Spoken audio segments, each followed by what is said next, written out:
Let's see here, what's on the agenda for today? Say something controversial to rile up the Dark Souls 1 fanbase? That's easy.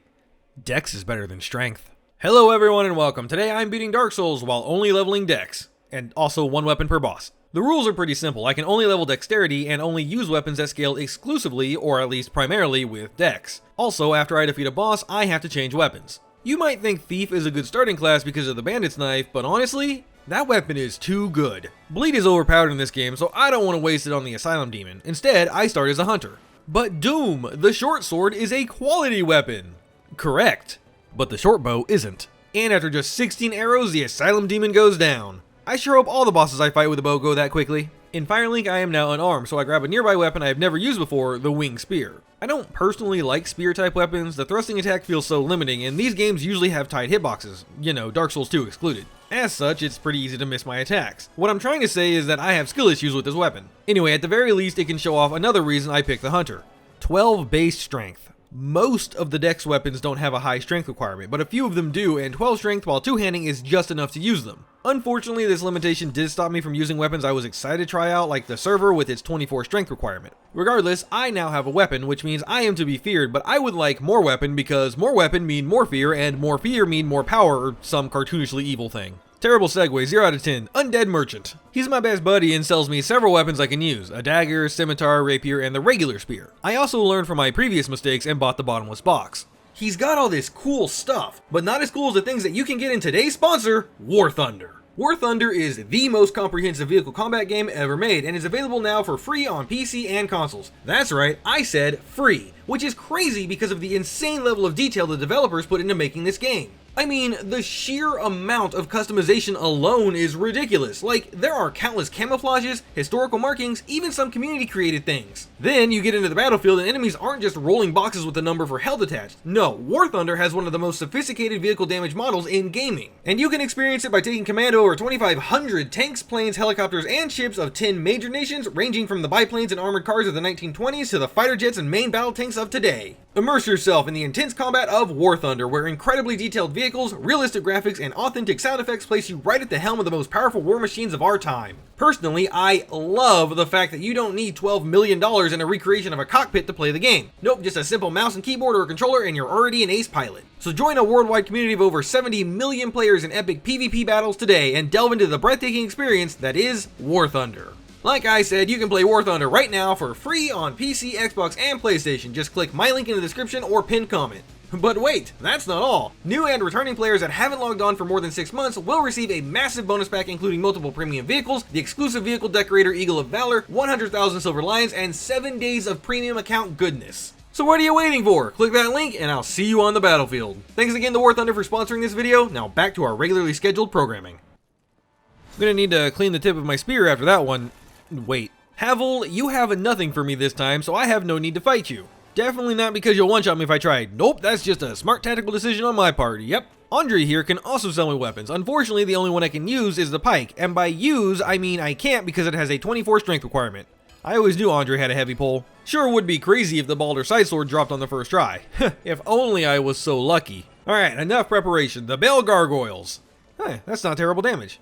Well, okay, it is kinda, but they don't have a lot of health, so it doesn't really matter. I make sure to cut the tail off because the tail axe is actually a dex weapon, so it might see some use later, and just like that, the first boss and first weapon are dead. So how about I change it up? The regular spear. Lautrec, you're always so clumsy, the opposite of dexterous. Down in New Londo, I grabbed the S-Talk and from the Undead Parish the halberd, then farmed some souls to buy the Crest of Artorias. Over in Darkroot, I grabbed the Partisan, another weapon I didn't even know existed, and make nice with the locals. Shiva will once again sell me some weapons, so I need to make sure not to make them mad before he does. Now it's down to Blighttown. There are actually several weapons here that I could use, and some that I can't, but I don't care about that right now. I need to see a woman about a burning sensation. Oh no. So Quelaag here isn't that hard. As long as you pay attention to when she blows up, there's really not any danger in the fight. And because of that, I thought, why not use a weapon I don't like so I can get rid of it? And heck, since I'm gonna toss it, I might as well not upgrade it either. Have you ever fought Quelaag at low level with an unupgraded spear? Don't. It's not worth it. This took just over 10 minutes. I mean, I know it's not the worst damage you could do, but 10 minutes is a long time to be jabbing my spear into her. I don't care what she says. Eventually, though, she goes down, and so too does this awful weapon. So let's switch it up. Why do I do this to myself? From Shiva, I buy the Flamberge and Claw. He has a couple other things I could use, but they can be found in the world, so I'm not going to waste my souls. Since I've rung both bells, Framped is now available and I can sell the weapons I won't be able to use. It's not a lot of souls. No, that's it. There's no joke or anything. He just rips me off worse than the GameStop employee. Taurus Demon is next, and he's actually so little of an issue I forgot to put him in my notes, so pointy stick go burr. I go back to the Undead Merchant and make sure I bought everything I need from him before stabbing him in the back. Literally. He drops the Uchigatana. I don't think I need to tell you how strong this weapon is, so I'm definitely going to save it for a difficult fight. In Lower Undead Burg, I try out the Flamberge. It's a weapon. I mostly use it because it's long enough to kill the bandits through these walls. Unfortunately, no bandit knife drop, but that's fine for now, and also I grab the Mailbreaker. For the actual Capra fight, I decided to go with the dagger, which for the boss itself is fine. The dogs, not so much. It's fine, that death was intentional so I could have more chances to farm the knife. On my next try, I swiftly dodge into a corner and make sure I'm surrounded by enemies. Don't worry guys, it's an advanced strat called dying. I mean, no really, I just wanted another chance to farm the bandit's knife, honestly. On the third try, Fido and Becky play fetch with death, and the Capra and I are left alone with our thoughts. First, I'm doing very little damage. I mean, I guess as expected, I'm using an unupgraded dagger. Even while two-handing it, I'm not getting much more of a damage increase, but this isn't Elden Ring. I don't need to worry about the boss doing some hour-long combo just to one-shot me by breathing at me. Second, man, I'm sure glad I picked up the Wolf Ring earlier. I mean, not that I'm making it a habit to get hit by the Capra, but the extra poise sure is nice. In the end, he takes a dagger to the knee and goes down and- oh, what? Oh, now you drop the machete on the run that I can't use it? Really? So at this point, I felt like it might be worth it to upgrade my weapons some. In the strength only video, I was able to get away with not doing that as most of the weapons did substantial damage even at +0. But DEX weapons are designed to be fast with low damage, and emphasis on the low damage part. Like, look at this. This scimitar can't one-hit the hollows down here. It's pathetic. So I grab the large ember, then descend into the depths further.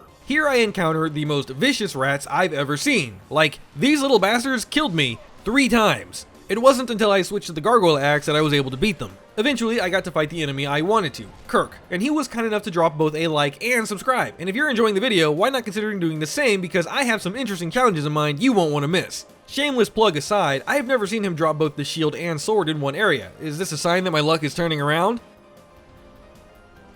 Oh no. You know, I was just gonna complain, but to be fair, I'm fighting a building-sized dragon with, like, literally a toothpick, so working as intended, I guess. Either way, after that slog, do you think my reward was worth it? Fuck no, it's Blighttown and the Whip. Okay, well actually it's also the Iaito, and that is worth it, but let's just pretend otherwise. I know I could have just went around, but I mean, Gaping Dragon needed to die anyway, and is a really easy boss, even with something weak. Copium? I never heard of it. It's some kind of candy like an Altoid? It's about time to move on into the mid-game, and I still haven't leveled up my weapon, so to farm some quick and easy souls, I head back to the asylum and take on the boss there. These Torch Hollows. Stray Demon, have bleed, that's it, there's nothing else to say. I make sure to grab the doll, then stupidly don't grab the rusted iron ring. Why? I don't know. I always think, I don't need it, but then the moment I hit waist-high water, I hate myself. Over at Andre, I upgrade my halberd. Originally, this weapon starts at a D scaling in strength and dex, but after a single upgrade, it becomes DC, meaning it's now usable. I also make sure that it's in the second tier of upgrades with large titanites, so I don't have a repeat from last time. Since I was in the area, I made a quick pit stop to grab the Hornet Ring, making absolutely sure not to aggro Sif because that would be embarrassing after I set my weapon up and then it's off to Sin's Funhouse. There are several things I want to grab here, including the Shodel, another weapon I've never used, the Gold Serpent Ring, Rickard's Rapier, and the Scythe. Hey look, it's that ankle-high hate water I was talking about a second ago. I decided to take the S-Stock to +4 just in case it isn't enough to handle the Iron Golem. I'm glad I did too, because 35 damage at a +4 is no bueno. Fortunately, the stamina consumption is relatively low, meaning I can get in many hits during the stagger state, letting me knock him off the ledge. I buy some various Titanite shards from the Crestfallen Merchant, then head into Anor Londo. Normally, I completely ignore the Painted Guardians, but they actually have a weapon I want, so it would be nice if I got lucky. Oh, I didn't expect that to actually drop, but I'll take it. Similarly, inside the castle, there are Silver Knights, and I need both the Spear and Straight Sword, but these are notoriously hard to farm for. Well, I'm sure the Straight Sword will take me some time. Okay, Painted Guardian Sword on the second try, Silver Knight Spear on the first, and the Straight Sword on the second. Let's see here, what number should I write down for the Powerball? Seriously though, I don't really have words. Like, after the sword dropped, I wondered if I toggled something in Cheat Engine a long time ago and it was still affecting my game despite not using Cheat Engine in Dark Souls 1 for several months at this point. But no, I just got insanely lucky. To be fair, the universe made me remember that Dark Souls giveth and taketh, as when I walked into the ONS arena, I got hit through the fog by a giant, then was frame trapped by Orange Sea's Leap into Smo's Sweep. That's fun. This time around, I need to make sure Smo dies first, which is pretty easy. My halberd is plus 10 and it does respectable damage, made easier by Smo being such a large target. Ironically, even though Ornstein is much larger in phase 2, he's harder to hit as he never followed through on leg day. The fast attack of the halberd is a thrust and it had a tendency to go through his thigh gap. At least the heavy is a horizontal swing. After he goes down, he drops the Leo ring, which wasn't useful at all. The Dragon Slayer Spear would have been cool too, but it's got too high a strength requirement and a face scaling that ties with Dex. Did I say I couldn't lift it? Huh, I was just joking. I can bench an entire continental shelf. How you doing? Something weird happened here. On my way to place the Lord Vessel, Frampt didn't like me anymore. I honestly thought this only happened if you didn't speak with him, but I had, so not really sure. Oh well, too much teeth for my liking anyway. Over in the Catacombs are a few more weapons to get. First is the Lucerne, then the classic Great Scythe. Next up is Pinwheel, and honestly, I wasn't sure what weapon to use here. I mean, it's Pinwheel, right? I don't want to use a super strong weapon on such a weak boss, so I settled on the Scimitar. I honestly find this thing kinda underwhelming, but maybe that's just because it's not upgraded. That being said, it's more than enough to handle the Wheel of Pins. And after just a handful of slices, he goes down and whoa, why are there so many of you? I didn't sign up for this. It's gonna cost you extra. Now I do something I should have done a long time ago. Grab the Silver Serpent's Ring. One day I might learn to just get this earlier, but today is not that day. Time for Nito, and this time the fight is going to go much better because the Silver Knight Spear, even without a faith requirement, has innate divine damage, meaning Nito's skeletons can dislodge their femur and shove it up their ass. With them decalcified, Nito is way easier to deal with. I don't do a lot of damage because I actually didn't upgrade the spear at all, but I mean, it's Nito. It's like Pinwheel if it was cooler. One Lord Soul down, and my next target is Seath. Before going to the Duke's Archives though, I wanted to set up the DLC. After fighting this Hydra, however, I noticed something weird. Okay, so check this out. When on land, the sprinting light attack of the Scythe is an overhead slam. When sprinting in water, it's the same. Except it's like instant. Is this a known thing? I stupidly didn't check if it works with other weapons, but like, what is that? I even used it against the Golden Golem just to see, and yeah, it kinda makes the attack instant.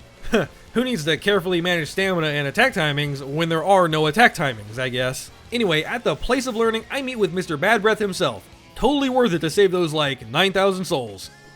Coconut. Pineapple. Ugh. Should really think of an easier safe word. I had another weird interaction to show you all. So when I was climbing this ladder, I wanted to punch a snake off the top, but he kinda teleported up more than once, to the point he wasn't even on the ladder anymore. Then he fell, which caused me to lose my stamina and fall off, to which I landed on him, and that caused me to animation cancel and be able to backstab him. I mean, we take those? On my way to Seath, I stopped to beat up this Mimic, which drops the Enchanted Falchion. Not usable now, but it will be relevant later. Hello, Mr. Scaleless, that sure is a nice shiny stick you have there. Would be a shame if something happened to it. The Scythe is a neat weapon. Overall, I'm honestly not a huge fan of the Halberd class, but I do like it more than the actual Halberd, but I think I'll stick with swords for now. And after a few slashes to his one big ball, definitely get that check Seath, he goes down. I head back to Andre, who downgrades my Enchanted Falchion to a magic one, then from a magic to a normal +5, and now I can upgrade it to +10. See, told you it would be useful. I take it to Sif, and it does a respectable amount of damage. I also got her AI to bug out a bit, and she just kinda walked in circles for a while. Even without that little quirk, the fight is easy, and she's sent away to the big farm in the sky.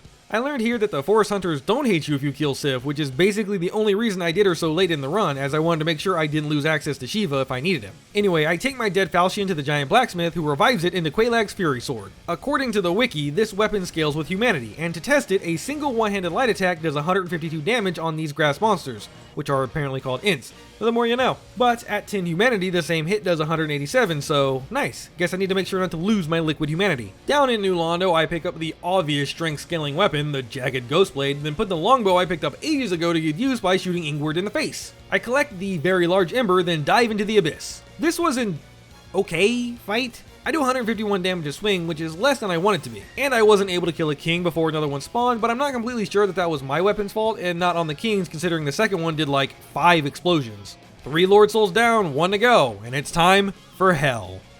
Like literally. First up is Ceaseless Discharge. Now, I really wanted to make a throwing knife scale with Dex or something joke here so I didn't have to burn a weapon, but my man JK Leeds informed me that they in fact do not scale with it, so that sucks. Sucks almost as bad as the whip does, which is why I decided to use that instead. Did you know the Flamberge has bleed on it? Because I didn't, which makes it perfect for the next boss, the Demon Fire Sage. I don't really have much to say. Honestly, I don't really like this weapon, but I'm not sure why.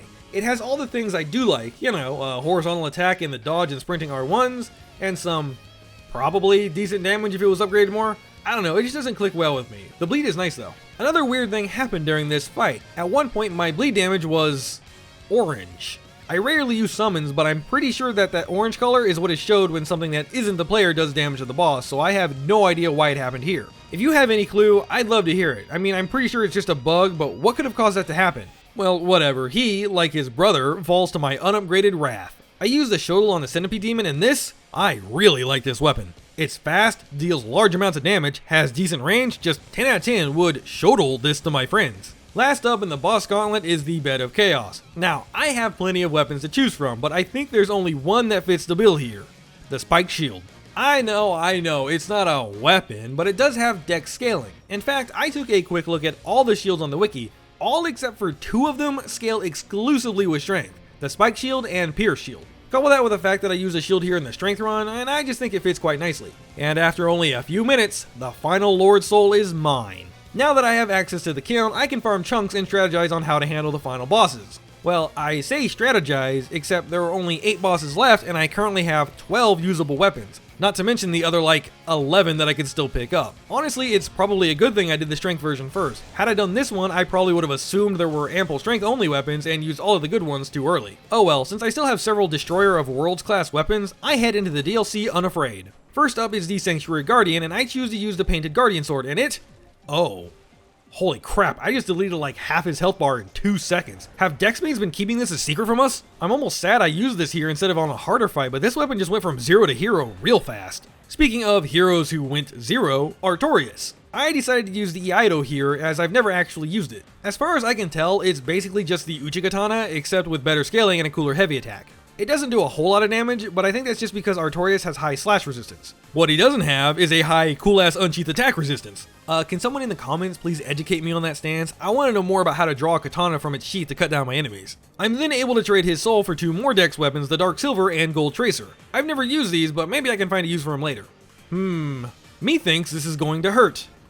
Me thought correctly. For Calamite, I decided to use a Silver Knight Sword because it's already a pretty high damage weapon, and honestly, it dropped for me, so I wanted to use it in a fight. Everything was going great, until I got one shot by his breath. Second try goes much better. Honestly, there isn't anything to say. This weapon kind of slaps, and I'm glad I finally got a chance to use it instead of it just being a Knight's Honor trophy. Last up in the DLC Pain Train is Manus. Now, I still have a lot of good weapons left. The Great Scythe, Barbed Straight Sword, Uchigatana, so what did I go with? That's right, an unupgraded longbow. I only did this to humiliate the Father of the Abyss. To all the challenge runners out there that know the pain of 6033, this is for you. It took me 655 arrows and just under 23 minutes of mindlessly sitting here spamming arrows. I probably pressed R1 more times in this fight than I did in the whole run. Actually, you know what? Let's do some guesstimate math here. 655 arrows would mean a definitive 655 R1 presses. Outside of Manus, there are a total of 25 other bosses. Now, it's hard to get a good guess of how many button presses there were, especially since a couple of bosses like the Bed of Chaos and Quelaag will throw them off in either direction, so let's temporarily remove them from the equation. Then we'll say that the average was 15 hits per boss. 15 times 22 is 330, even if I bump that number up to 20 hits per boss, that's still only 440. But wait, there's more. I loosed 655 arrows to beat Manus, but I did not wait for each of those arrows to fly before hitting R1 again. I spammed it, usually 3 or 4 times before the next arrow was ready. Even if I calculated in clearing enemies before bosses, which I rarely do ever, it would probably only add another 100 button presses. I absolutely pressed R1 here more times than the entire rest of the run. If any of you out there are considering doing this cheese, at least upgrade your bow and use better arrows. The meme isn't worth it, my finger hurts, but Manus goes down and it's time to return to the base game. I still have a few more side bosses to take care of. First, I betray the Forest Hunters by stabbing this one in the back for her bow. Then ask Guinevere if she's a Bon Jovi fan before meeting Gwendolyn. I 100% planned on trying to cheese this boss with a bow, but even when using the so-called arrows made for sniping and getting headshots, I did 0 damage. I looked it up and apparently the cheese is to use poison arrows and let that whittle down his health. Yeah, no, after Manus, I can't be fucked to do that, so instead I take out the Lucerne. This kinda feels like a slower halberd, and thus I kinda hate it, but it's more than enough to put the deity in his place. In hindsight, I should have used Priscilla's dagger as it's wieldable on this run and does occult damage, something very few enemies are weak to, but Gwendolyn is one of them. Actually, according to the wiki, so is Gwyn, but I didn't look that up until writing the script afterwards. Speaking of Her Majesty, the true queen of my heart, I find myself in the Painted World. There are actually two things I can get from here, the aforementioned dagger, but also the notched whip. However, I didn't actually have any need for it, so I just didn't bother fighting Jeremiah. I figured the only weapon worthy to use on Priscilla is the Great Scythe, even if I don't plan on getting her Life Hunt Scythe. I do take her tail though because I'm a cultured individual. I was today years old when I learned that this bonfire still functions if the Firekeeper is across the level. Saves me time from needing to run to the Duke's archives at least. Next up is the Moonlight Butterfly, and I decided to use the gold and silver tracer weapons I collected earlier because... why not? Honestly, if I had been in a better position, I probably could have one-cycled this boss despite not leveling these weapons at all. I really like these weapons movesets, it's just kind of a shame that Dark Souls 1 doesn't really allow for true power-stancing weapons. All bosses have been defeated, and it's time to head to Gwyn. I didn't bother getting 99 points in dexterity as it probably would have only added like, what, 2 or 3 more points of damage, just not worth it in my opinion. I'm sorry? Did that Black Knight just dash cancel into a forward tilt? What game am I playing? Chosen Undead for Smash 6 confirmed? Actually, that's not the only weird thing that happened on my run to Gwyn. I quit out on the stairs to double check that I got all the bosses, and when I loaded back in, the Spear Knight just... didn't? Whatever. It's time for Gwyn, Lord of Cinder. For this fight, I chose a plus 15 rapier with a parrying dagger offhand. I also wore the Hornet Ring to boost riposte damage. At some point, I tried Challenger Andy's patent-pending Perfect SS Gwyn parry strat, but it didn't work. I then went and rewatched his video for like the 100th time and realized that it's only fist weapons that work. Kinda wish I had saved the claw now, but it's fine. It still took 3 parries, so I had to get a little lucky that he wouldn't fast slash me into the void, but as I have proved, luck was on my side, and before long, Dexter has beaten Dark Souls while only leveling Dex. Thanks again to War Thunder for sponsoring this video. Remember, new players and those returning after more than 6 months who sign up through my link below can get awesome bonuses including multiple premium vehicles, 100,000 silver lions, an exclusive Eagle of Valor vehicle decorator, and 7 days of premium account goodness. Just use my link in the description and I'll see you all on the battlefield. Thank you everyone for watching, and an extra special thanks to my patrons. Stay beautiful, y'all. If you're watching this on YouTube and want to see more while supporting the channel directly, why not subscribe to my Patreon, because the next video is already live there and ready for your viewing pleasure. But until next time, my friends, don't you dare go hollow.